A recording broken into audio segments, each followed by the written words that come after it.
Today's show is sponsored by ThirdBridge.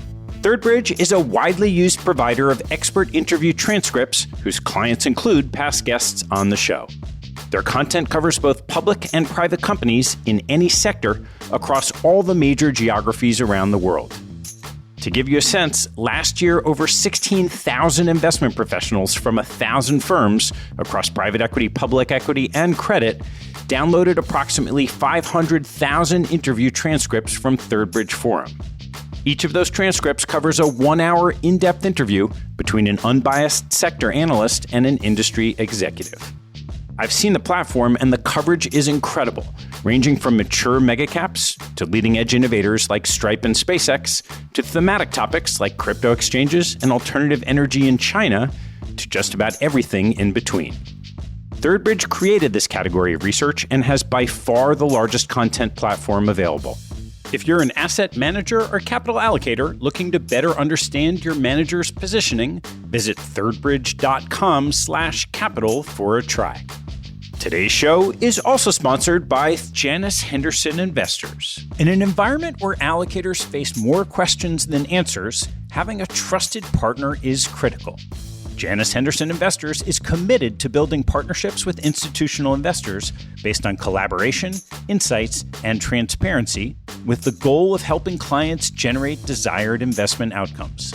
With 26 offices and 350 investment professionals worldwide, Janus Henderson has the scale to offer global perspective across equities, fixed income, and alternatives, and the depth to offer local expertise and support for clients.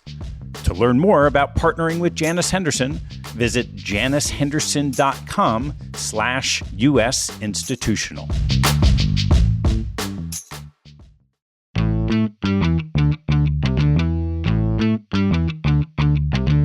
Hello, I'm Ted Seides, and this is Capital Allocators.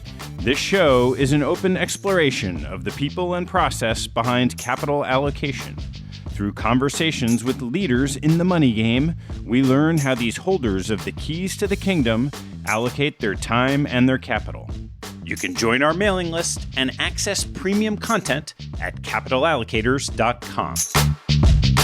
My guest on today's show is Louis-Vincent Gave, the founding partner and CEO of GaveKal, one of the world's leading independent providers of macro research, and GaveKal Capital, a manager of $2.7 billion in assets.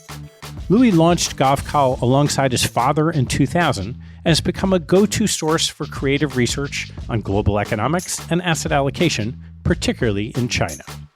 He recently penned CYA as a Guiding Principle, dissecting the consequences of Western government responses to Russia's invasion of Ukraine.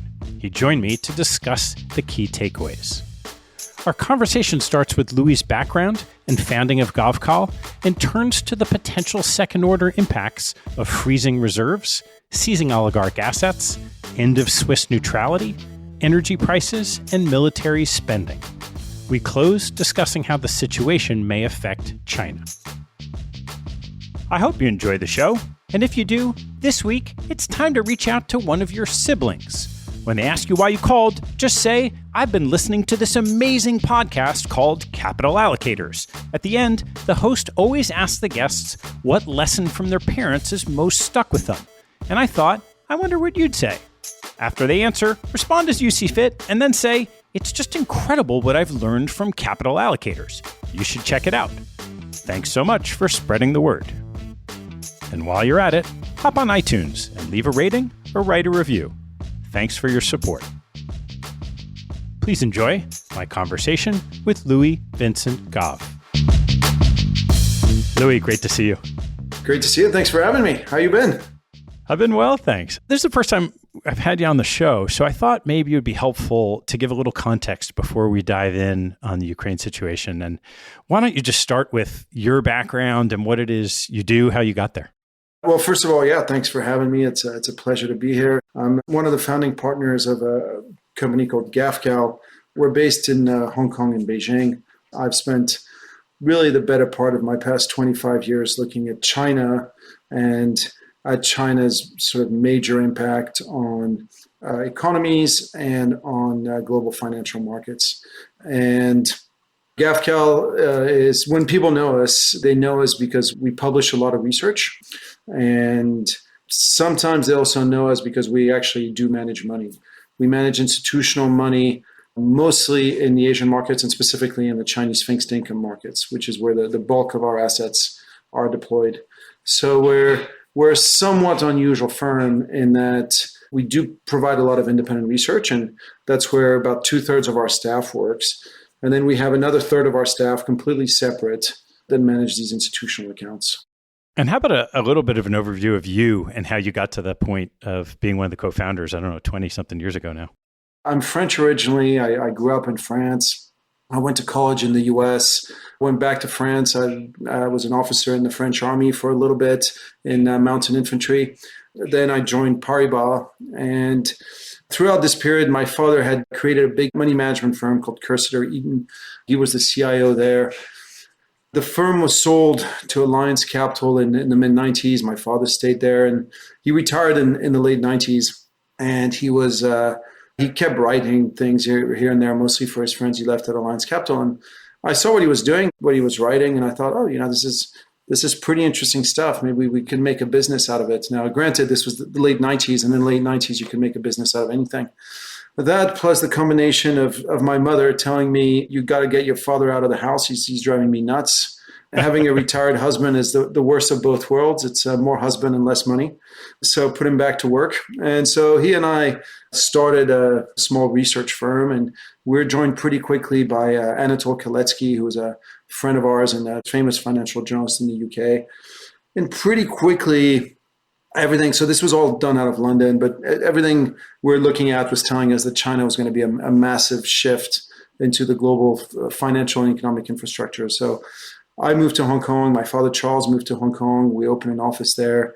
We teamed up with a fellow called Arthur Krober based in Beijing, and he joined us as a partner. Yeah, and that's basically how things took off. So I spent roughly 20 years in Hong Kong. All my children were born there. It's a huge part of my life.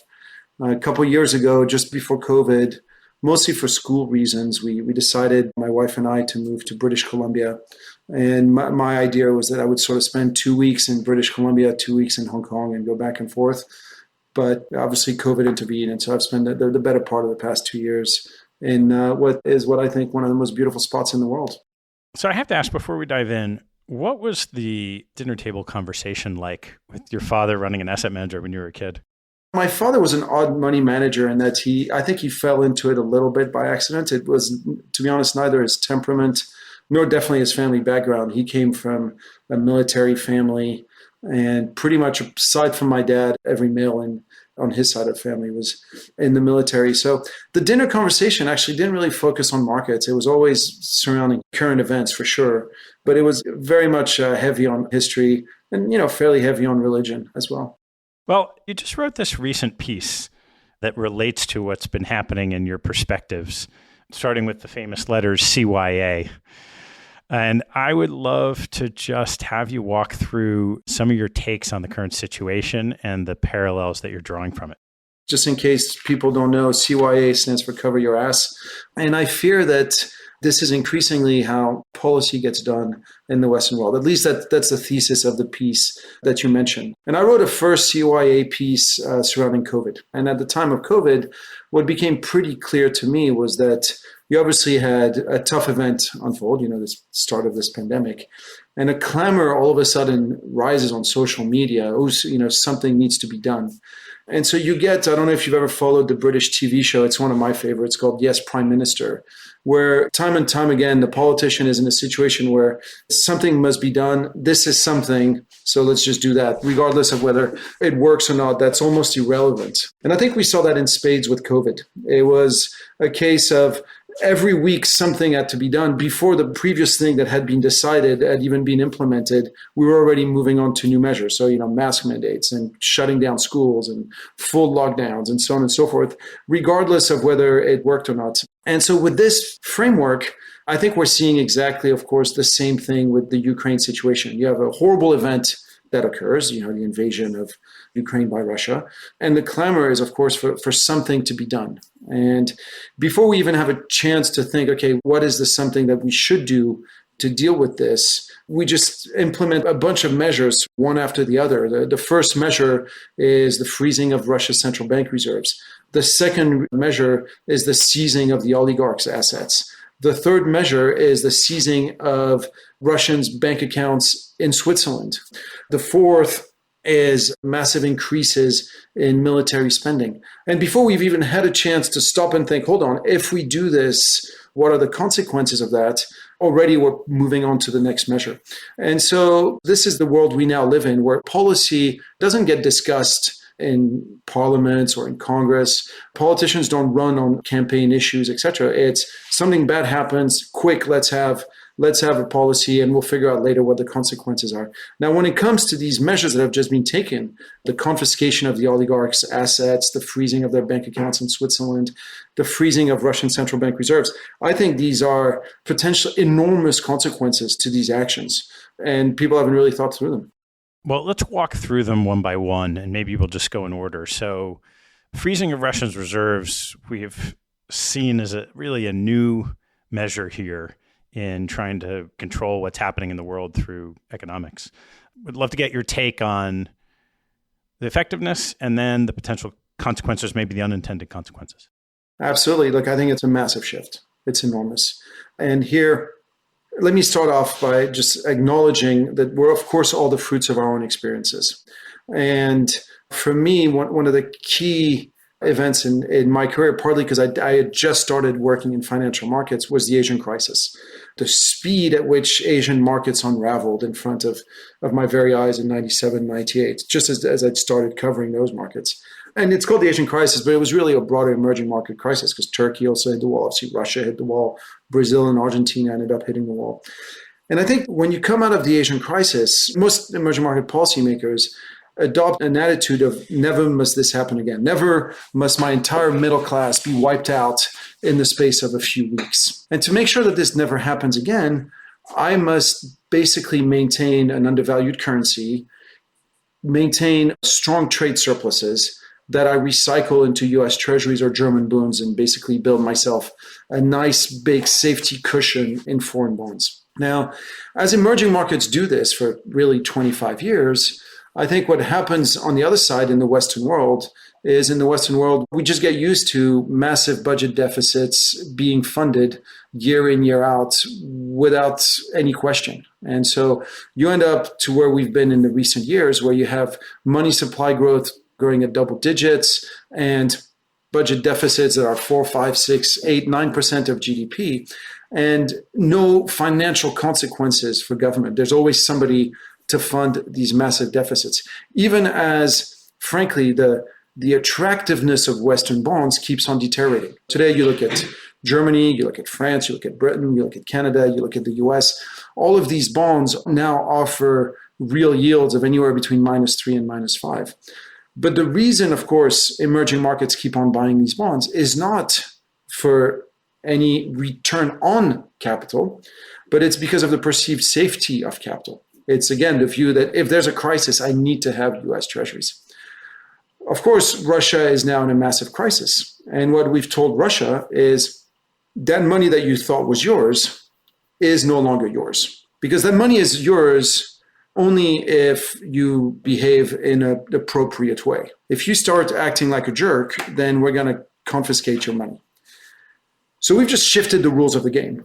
We've just shifted the rules of the game from this money is yours regardless to not only are the returns on capital on this money absolutely horrendous, and you're basically destroying capital over time with -3 to -5% real rates, but also if you don't do what you're told, then we're going to take your money away. And so, and I've had this discussion since the Ukraine invasion and this measure was announced with a lot of clients. And the pushback is always, well, if you follow international law, then you don't have anything to worry about.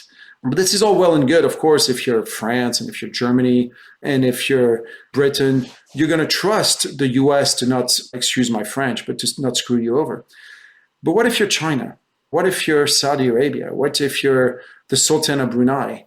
You're going to worry about getting canceled from one day to the next. What if tomorrow China does invade Taiwan? Does that mean that it's $1.5 trillion of US treasuries go poof? What if tomorrow, if you're Saudi Arabia, what if tomorrow 20 Saudi citizens decide to once again hijack a US airliner and drive it into the Sears Tower or into the Empire State Building? Does that mean that Saudi's reserves get canceled? So all of a sudden, I think it's pretty clear that with this Russian invasion, a new sort of iron curtain has fallen on Europe. On the one side, you have Russia and Belarus. On the other, you have pretty much every Western democracy. And the Western democracies are telling the emerging markets, like Brazil, like Saudi Arabia, like India, like China, telling them, come and join us on our side of the Berlin Wall, and we'll guarantee you that your assets will be safe. But those countries all of a sudden are saying, I'm not so sure, and maybe it doesn't make much sense for me to keep accumulating these assets. And so if that's the case, then you enter into a new world where it's, hold on, if you're China, for example, and you're no longer sure, well, you're sure that you're getting a terrible return on assets and you're no longer sure about the safety of assets, then you might think, well, why do I need to keep a cheap renminbi? Why do I need to keep running big trade surpluses with the US to accumulate treasuries that could be confiscated from me? What's the point of this? Maybe I shouldn't even be trading with the US. Maybe I should be locking down Shanghai and Guangdong and letting the US get on with it and freeze the US out. And so I think we're moving potentially into a very, very different world. This reserve decision could be I think it's the most important financial decision since the unpegging of the US dollar to gold in 1971. How would you track the potential for these countries significantly changing their reserve policies, say, based on that thesis? All right. On April 11th, I think is a historical day where Chinese bond yields have fallen below US bond yields. If you look at the 10-year notes, for the first time in modern history, since China has started to open up its capital accounts to foreigners, since it's become possible for foreigners to buy Chinese bonds, this is the first time that Chinese bond yields are now below US bond yields. Let's think of that for a second. If I told you 3 or 4 years ago that Chinese bond yields would be below US bond yields, you'd have said, no way, this isn't going to happen. Too many structural uncertainties around China, too many uncertainties surrounding the rule of law, etc. So this is one potential answer to your question. How are you going to track this? Well, it's happening in front of our eyes. It's unleashing right now. Since we've decided to freeze Russian central bank reserves, US Treasuries, German bonds have been in an absolute freefall. 2-year yields have just risen by 100 basis points. This is never in the space of less than a month. This has never happened before. The bond markets are like the US Treasury in the first quarter of this year, US Treasuries was the worst performing asset. Actually, German bonds were worse, but these were the 2 worst performing assets. It's happening. It's just striking us straight in the face. Yeah. I mean, how do you determine cause and effect, right? Some of that just could be the soaring inflation that we're seeing, in part because of what's happened in Russia. You have spiking oil prices, and therefore you have increased inflation, and you'd expect these bond yields to go up. So whereas in China, they're still transacting with Russian oil. So there are other cases for why that could happen, right? No doubt.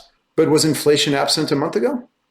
A month ago, US bond yields were basically, 50 at the long end, 50, 60 basis points below where they are today. And you had plenty of inflation. Inflation was pretty bad a month ago. It was horrendous. Inflation has been horrible and accelerating for 6 months. You're right that the Russia war makes everything worse. It makes the energy crisis worse. It makes the supply chain dislocations worse. And it does make the inflation problem worse, no doubt about it. And you're also absolutely right that it probably makes it worse for the Western world than it does for China. And so it is hard to know what is cause and effect, et cetera. But to be honest, I don't really care what the cause and the effect is. I'm just looking at the trends. What I have is falling Chinese bond yields, rising US bond yields. We can debate all day which policy is implementing how, but the trend is there. The trend is your friend. And until you see a change in policies, why would you expect those trends to reverse? To me, that's what matters more, because that's what you got to invest on. So when you speak of seizing assets, the oligarchs is a very different scenario than freezing reserves. And why don't you talk about your take on what the implications of that and why it's happening? I think the seizing of the oligarchs' assets is much, much worse. It's much, much worse because, my starting point when I look at the world today is that the biggest comparative advantage the Western world has is the rule of law. is the fact that you can be brown, black, white, Chinese, Indian, it doesn't matter. You can be Hindu, Muslim, Jewish, Christian. You can go in front of a court of law in New York, in London, in Paris, and you're going to get the same fair shake. Hence the pictures of, justice with her eyes covered, etc. This is the greatest strength by far of the Western world. This is why rich people in emerging markets keep on investing in developed markets. And, this is why you buy, if you're a rich Chinese, this is why you buy Vancouver real estate. This is why if you're a rich Indian, you buy London real estate. This idea that you have an independent justice system and that my safety of capital is protected by this independent rule of law. It's a very powerful notion. And it's what, frankly, capitalism is based on. And everybody gets to benefit from due process, etc. And what's just happened in the past 6 weeks, if we said, absolutely, we believe in this fervently, except if you're Russian. And as soon as you make an exception, except if you're Russian, if I'm Chinese, if I'm Saudi, if I'm Bahraini, if I'm Qatari, I'm going to think, what do you mean except if you're Russian? Does that mean except if you're Chinese next? If I'm a rich Chinese guy and I own a bunch of real estate in Vancouver and London and wherever else, do I now worry that if tomorrow Xi Jinping decides to invade Taiwan, a decision on which I have no visibility, no control, and no influence whatsoever, does that mean that I lose all my stuff? Because that's what's just happened to the Russian oligarchs, right? Granted, nobody likes the Russian oligarchs. They made their money, most of them, by pillaging their country. At the first opportunity they got, they hid that money abroad. So they're not good patriots to Russia. They're not liked in Russia, and they're not liked in the Western world because they flaunt that money around. But does the fact that they're not liked, does that give us the right to just take their stuff? The fact that Roman Abramovich all of a sudden can't run his football club, the fact that Michael Friedman all of a sudden has all of his assets seized for the crime of creating Russia's biggest private bank, even though he really has no relationship to Putin. This is a terrible precedent, and it's a terrible precedent to set. And the message it sends to every rich person in emerging markets is your money is safe here as long as your leaders don't do things that we disapprove of. But the reality is, if you're rich Chinese, the reason you put your money in Vancouver is that you don't even trust your leaders in the first place, right? That's why you're taking the money away. And so now you're being told your money is not safe here. So to me, it's a potential massive shift because the past 25 years has been very odd. We've lived in this world where, in essence, people in poor countries were subsidizing consumption in rich countries. You look at today, the world's big current account surpluses are in emerging markets. It's in countries like China. And the big current account deficits are in places like France, like Britain, like the US. And those work, the way this balances out is because people in poor countries, whether the governments themselves or the rich people in those countries, were wanting to buy assets in the rich countries.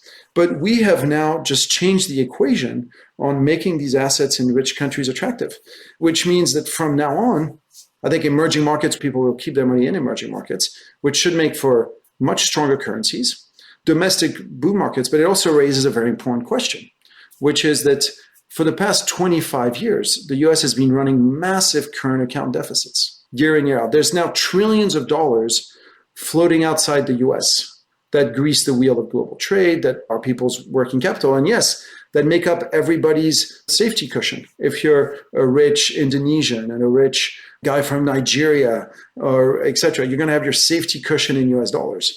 And if now all of a sudden you think, you know what, that safety cushion isn't as safe as I thought it was, and it's dependent on too many factors that I can't control, then I need to shift that cushion to something else, which means that you conceptually could have trillions of dollars that are currently floating outside of the US coming back into the US at the worst possible time, right? Because you already have 8% inflation in the US. And if all this money that's now floating abroad comes back, your inflation rate is going to jump even further. US dollar goes down, everything you import from emerging markets go up, etc. And so just as the Western world has basically, in essence, told, we'll change the rules on you without any debate, discussion, no parliamentary measures, nothing. It's just, you know what, we don't like you, you're Russian, you're rich, therefore you're punished. And by the way, you're punished whether you're in England, you're punished whether you're in France, you're punished whether you're in Switzerland. I mean, Switzerland, for crying out loud. This is the place that banked for the Nazis all throughout World War II and even thereafter. The Nazis that managed to make it to Argentina, to Brazil, they kept their Swiss bank accounts. And here, if I was Michael Friedman, I'd be feeling a little pissed. I'd be like, what, you're taking my money and not Mengel's? Not Adolf Eichmann's? He gets to keep his account and I don't. And so all this to say that this is a dramatic shift with many consequences. The most obvious one for me is you're going to have the birth of new financial centers, which might be Hong Kong, might be Singapore, might be Dubai, but money will be starting to move away from Western world.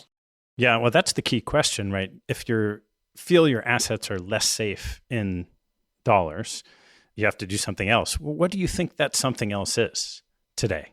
Well, so look, I think today, if you're a rich Russian tycoon, a rich Russian oligarch, you probably wish you had, I don't know, 30, 40, 50 million bucks in gold bars, and that you probably had 30, 40, 50 million bucks in Bitcoins on a USB key somewhere. Because what we now know is how quickly the rules can change and how quickly things can unravel and how everything can get seized in a heartbeat. And so if you're, I think, a super rich guy, you probably think, I need to have some assets that are off the grid, for lack of a better word. And there's only two of them, really. It's gold and it's Bitcoin. So that if I need to leave and I can leave somewhere and I can leave with 50 million bucks in Bitcoin, and if that means I need to move to Dubai or I need to move to China or I need to move to wherever, I can do so. So that's, I would say, the first order consequence. All of a sudden, a bigger bid for the second order consequence, if I'm a very rich guy, is I probably need to have many more bank accounts than I thought I did. Before I could think, okay, I'll have all my money in my bank account with UBS in Zurich, because nothing's going to happen there. But now I probably think I need an account in Zurich, I need an account in Singapore, I need an account in Dubai, I need an account in Hong Kong, I need an account in Panama, so that if tomorrow, again, I'm a rich Chinese guy, China invades Taiwan, maybe UAE condemns me, but Panama doesn't. Who knows how things unravel.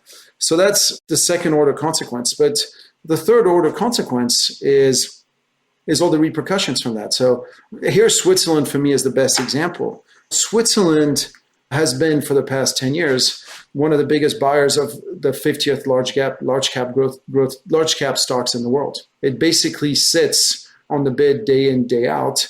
Why? Because every day it tries to keep the Swiss franc down.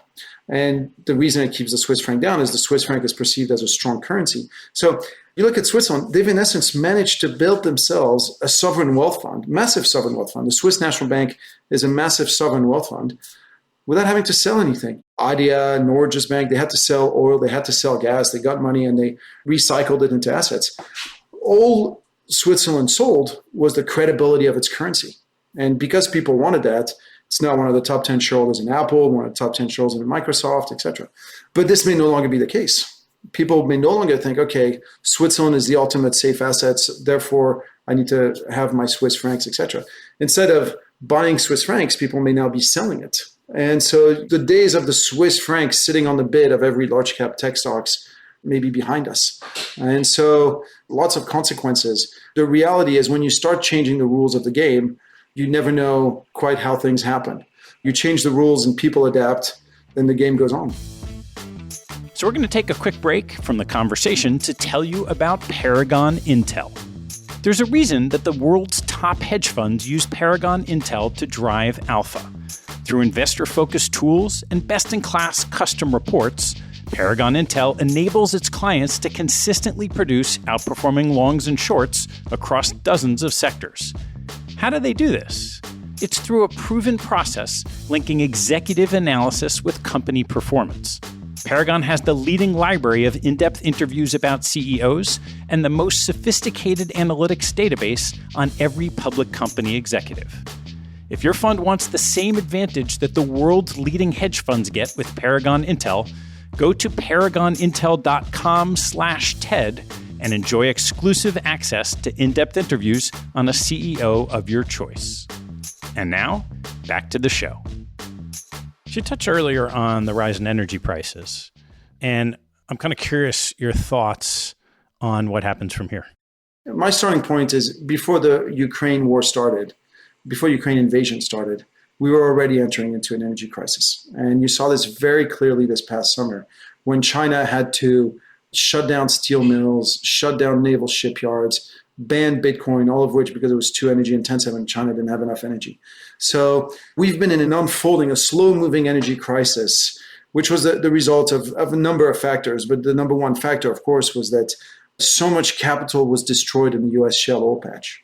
For me, the biggest macro development of the past decade is actually the US shale revolution. The US moving from 5 million barrels per day to 13 million barrels per day in less than a decade, broadly adding a Saudi Arabia, meant that you witness a massive collapse in inflation in the US because the price of energy in the US, as gas went from $10 to $2.50, inflation went down in the US.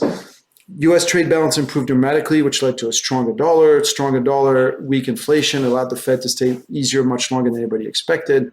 And so you had a decade of, in essence, a Fed being super easy against a backdrop of a strong dollar and therefore a massive outperformance of US assets. The US shale revolution, however, it was a miracle for US policymakers. It was a miracle for US consumers. It was a miracle for US manufacturers. It was an absolute disaster and nightmare for investors in US energy. More than 300 billion of complete capital destruction occurred in the US shale oil patch. And so the appetite to keep going just isn't there, wasn't there. Even with oil at $100 or wherever it is today, you're still not seeing a pickup in US capital spending in energy. So the US day of adding massively into the energy balance are behind us. While you had the US shale patch, you saw no increase in energy capital spending in the Middle East. And finally, Europe followed a complete boneheaded energy policies that were basically reliant on two things: the hope and prayer that alternatives would turn out to be much more productive than what they knew they were. So that was sort of magical thinking there. And on the other, the belief that, well, if alternative energy ends up falling short, which it is falling short, we'll have Russia to step in and make the adjustment. And here I want to be very frank. I think if Europe hadn't followed such a boneheaded energy policy, perhaps Russia wouldn't have invaded Ukraine. The fact that Europe put itself so dependent on Russia gave Russia perhaps some hubris and some view that we can go ahead and do this because nobody will dare, in a world that is short energy, nobody will dare to punish us. And so that's the situation we're in now. We were entering into an energy crisis because of the wrong decisions made in terms of energy policy. We've, in essence, emboldened Russia to do what it's done. And it's Murphy's Law. It's like now we've made a bad situation much, much worse. And so I think, this energy crisis is unfolding. And the biggest victim of all will, of course, be Europe. Because if you look at block by block, the US, energy-wise, sure, the consumer doesn't like it when energy prices goes up. But in the past, when energy prices went up in the US, it meant that money was leaving the US consumer's pocket to go to Venezuela, to go to Nigeria, to go to Russia, to go to Saudi Arabia. And that would mean that in time a US recession. This time around for the US, energy prices going up means money leaving New York to go to Texas. It means money leaving Michigan to go to Oklahoma. As a whole for the US, it doesn't matter too much. Now, granted, it's going to create some imbalances with the US. I wouldn't want to be long any munis in an energy importing state, any municipal bonds in an energy importing state, because the economic devastation there is going to be pretty severe. But meanwhile, Texas is going to boom. Colorado is going to boom. Oklahoma, Louisiana, it's going to be phenomenal. In China, they're dealing with the energy crisis in a different way. Last summer, China decided to reopen its coal mines. China had spent the past 10 years seeing a consolidation in coal production. It kept falling. It had gone from 50 million ton in 2000 to 350 million ton in 2011.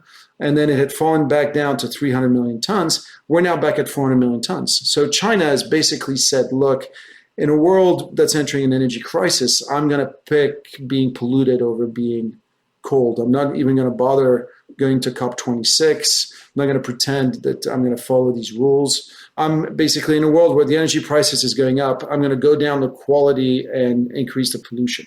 That's China's policy response. And then China just gets gifted Russia on a silver platter because now all of a sudden China can buy the Russian energy not only at a discount, but it can buy it in its own currency. So for China, it basically means that energy becomes free.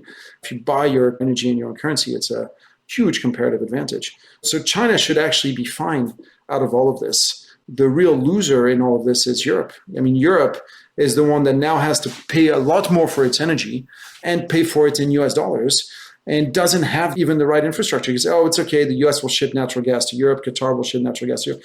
We don't have the infrastructure. We don't have the boats, we don't have the ports, we don't have the terminals to bring in the gas. Europe is in pretty dire straits. And so Europe will be, as today we're in an inflationary boom, global growth is pretty decent and inflation is still very strong. The breaking point, the weak link in the system is Europe. So you have to monitor Europe because that will be the part that will hit the skids. As the energy price goes up, Europe will go bust. The only question is at what price? So you talked earlier about this increase in military spending as well. Yeah, we are seeing military activity we have not in decades. So just, again, would love your thoughts on what this means and the implications of this quick action. Yeah, well, again, I think it's the CYA thing. It's like, oh, something bad happens, something needs to be done. Increasing military spending is something, so let's do that. But, what have we announced? We've announced, well, look at Germany being the prime example of this. So here's a country with whatever it is, I think it's 7.5% inflation right now, and significant budget deficits. And inflation is never popular anywhere, but in Germany, as your listeners know, it comes denoted with some very heavy historical context. The German population is definitely not keen on inflation.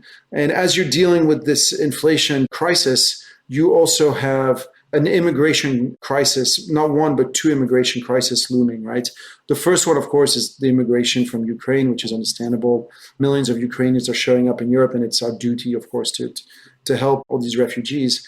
And you know that most likely, soon enough, you're going to get a refugee crisis coming in from North Africa and the Middle East, if only because of soaring food prices and soaring energy prices and the extremely likely political instability that high food prices and high energy prices tend to unleash.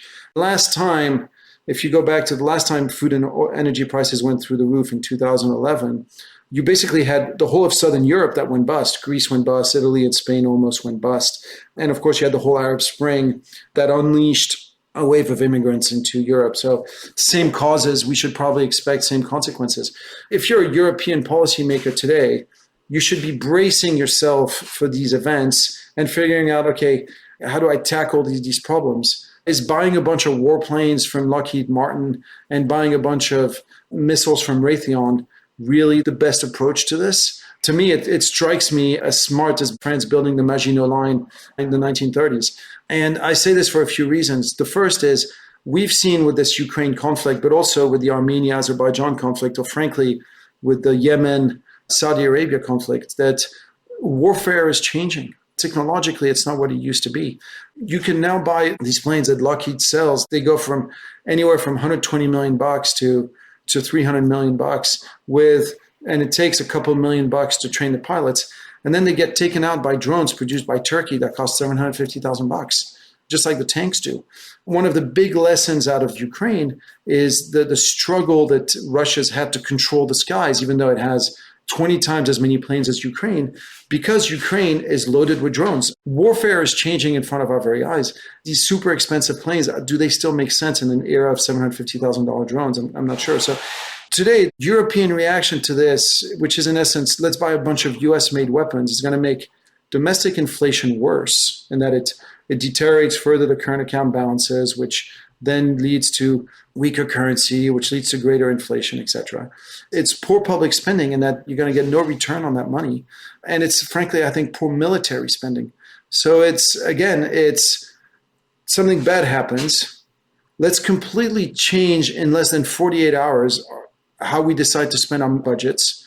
Let's decide, let's do something. Okay, let's order 35 planes from the US. That's something. But it's like, have we talked to the generals about this? Have we done a proper review? No, all this is decided in 24 hours.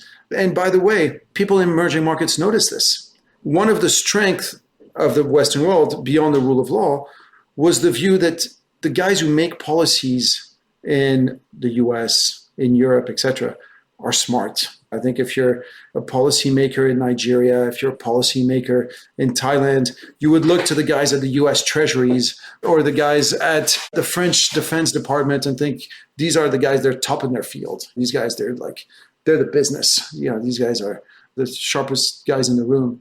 Louis, there's a lot of reason to be pessimistic in everything you've said. And I'm wondering, as you look out, where do you see windows of opportunity? I'm actually a cheerful and hopeful guy. I don't mean to depress your listeners, but the reality is we nonetheless have to acknowledge that the investment environment is changing in front of our very eyes, that we live in a world with greater uncertainty, and making a lot of money at a time of tightening monetary policies, which is where we are, rising energy prices, which is where we are, and most likely tightening fiscal policy, which is where we'll be heading, at least in the US following the midterm elections.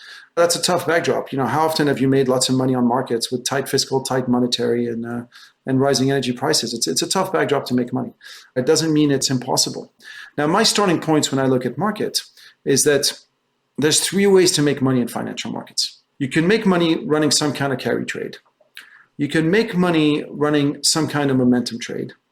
And you can make money running some kind of return to the mean trade. Now, the reality is the past decade has been the era of the momentum investor, and to some extent the era of the carry trade guys, because you could always count on the central banks having your back and collapsing interest rates and printing money, etc. What I would like to suggest to you is that the era of the momentum investor and the era of the carry trade investor are now done. We've entered the period of the return to the mean investor.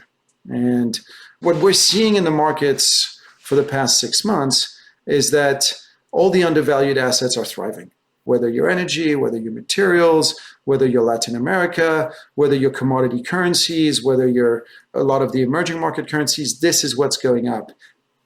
This is the new trend, and this is what you have to play.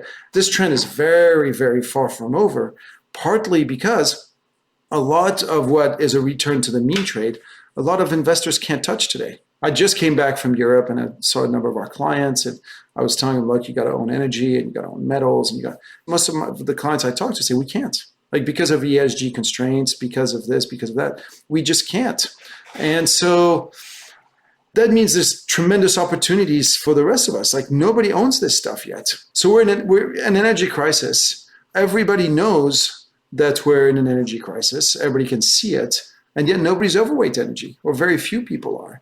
I think that's great. Where are the opportunities today? Well, look at it this way. For 25 years, emerging markets have had to maintain undervalued currencies to always accumulate US treasuries, to always accumulate US dollars. If this is potentially, and I'm not saying it is, but I think there's a good chance it could be over, then the opportunity set in emerging market bonds, in emerging market currencies, and even in emerging market equities is simply enormous. I look at emerging markets today, both in relative terms when it comes to valuation, but also just on fundamental terms when I look at the structural shifts that are undergoing in the world, the Western world basically doing everything it can to undermine the very strength of its system by undermining its rule of law, by undermining the sanctity of property rights. That leaves me super bullish emerging markets. I want to own a lot of emerging market debt today. So one last question, which is, if we turn this lens to your wheelhouse of China, right? Very early on, there was this question, what does this mean about China's potential to invade Taiwan? Where are your thoughts on the local scenario for you based on this? So I've never been a big believer in China invading Taiwan. And nothing that's really happened in the past 6 weeks has changed my mind on this. Perhaps even the opposite. This Ukraine invasion has shown that invading a country is not easy. And we've known that. I think we saw it with Iraq, we saw it with Afghanistan, we saw it with the Saudis in Yemen. How often does the invader get to win? Invading is tough business. And so I was never a big believer. And by the way, invading over the sea is extremely hard. And so I was never a big believer in China invading Taiwan in the first place. And I would say that the sanctions that Russia's been hit by, the struggle that their army has had, if anything, it really highlights to Xi Jinping that the risks are really pretty big. It'd be a hell of a dice to roll to go ahead with this. So in that respect, I could say that this is going to sound callous, but if you want to look for a silver lining to this horrible Ukraine situation, perhaps this is it. If ever Xi Jinping had thought of invading Taiwan, he'll now think twice and 3 times and 4 times. And not only that, but the people around him, because China's a dictatorship as well, but it is a dictatorship of the Politburo of more than one man. Now, granted, Xi Jinping has accumulated more power than his predecessors, but they're still a Politburo. So even if Xi Jinping said tomorrow, let's do this, probably the Politburo would grow a backbone and say, let's not. If you want to look for a silver lining to this horrible Ukraine mess, for me, that's it. All right, Louis, I don't want to let you go without asking a couple of fun closing questions. So what's your favorite hobby or activity outside of work and family? Well, I'm very involved in rugby. My dad and I own a professional team in France called the Biarritz Olympique. I still play myself, actually, and I used to coach, I've reffed, so I'm very involved in that, and it's been a big part of my life. Where I come from in the south of France, rugby is a very, very big part of the culture, of the cultural makeup, of the I would say, the identity of the place, and I guess you can take the boy out of the southwest of France, but you can't take the southwest of France out of the boy. What's your biggest investment pet peeve? My biggest investment pet peeve probably is, and it's not a pet peeve, but it's a frustration I've had over 15 years, is people applying things that work in a country and looking at China and saying, because it happened this way in the US, it will happen this way in China, and sort of not taking into account frankly, all the differences of the local system. This has been, for me, the most obvious. I've spent way too many hours of my lifetime explaining over the past 15 years that the Chinese banking system wasn't about to implode, that the Chinese real estate bubble wasn't going to lead to the bankruptcy of every Chinese bank and wasn't going to lead to a massive devaluation of the renminbi. I think part of the problem, this view of China being about to implode, really came to the fore in the wake of the US crisis. So many investors saw, okay, US had a real estate bubble imploded and the US banks went bust. And so then they can't come to China and they say, oh, China has a real estate bubble, ergo, it's going to burst, ergo, the Chinese banking system is going to burst and everything's going to collapse. And the reality is it's not that you're comparing apples and oranges, you're comparing apples to tennis balls. It's not even the same fruit, it's not the same system, it's not. And so all the rules that you think you know, you can't apply. Which two people have had the biggest impact on your professional life? Look, I know this is going to sound corny, but it's hard not for me not to mention my dad. He and I have been in business together, and he's taught me a lot of what I know. And frankly, I would say the other one is my other business partner, Anatol Kaletsky. The three of us have now been together for more than 20 years, which is, for a partnership that's longer than most people's marriages. I don't think over these 20 years we've ever had a single fight. And what is amazing is we have completely different worldviews and completely different political opinions. And you would look at any market situation and we seldom have the same feeling about it. And to me, this is what has made our strength as a firm, to be honest, is our tremendous disparity of beliefs, of thoughts. And these two guys have definitely had the greatest influence on me. What teaching from your parents, or touched on your dad, has most stayed with you? To always walk a mile in somebody else's shoes. Before you get in a fight with anybody, walk a mile in their shoes. Like this, when you fight, you're a mile away and you have their shoes. And it's, always try to see things from the other person's eyes. All right, Louis, last one. What life lesson have you learned that you wish you knew a lot earlier in life? Get up earlier and work harder. The harder I work, the luckier I tend to be. I look at big parts of my youth as perhaps being somewhat misspent. I could have done better, but I learned it in time. Louis, thanks so much for sharing your views and taking the time. Absolutely my pleasure. Great to see you. Thanks for listening to the show. If you like what you heard, hop on our website at capitalallocators.com, where you can access past shows, join our mailing list, and sign up for premium content. Have a good one, and see you next time. An important disclaimer from Janus Henderson Group, PLC. Investing involves risk, including the possible loss of principal and fluctuation of value.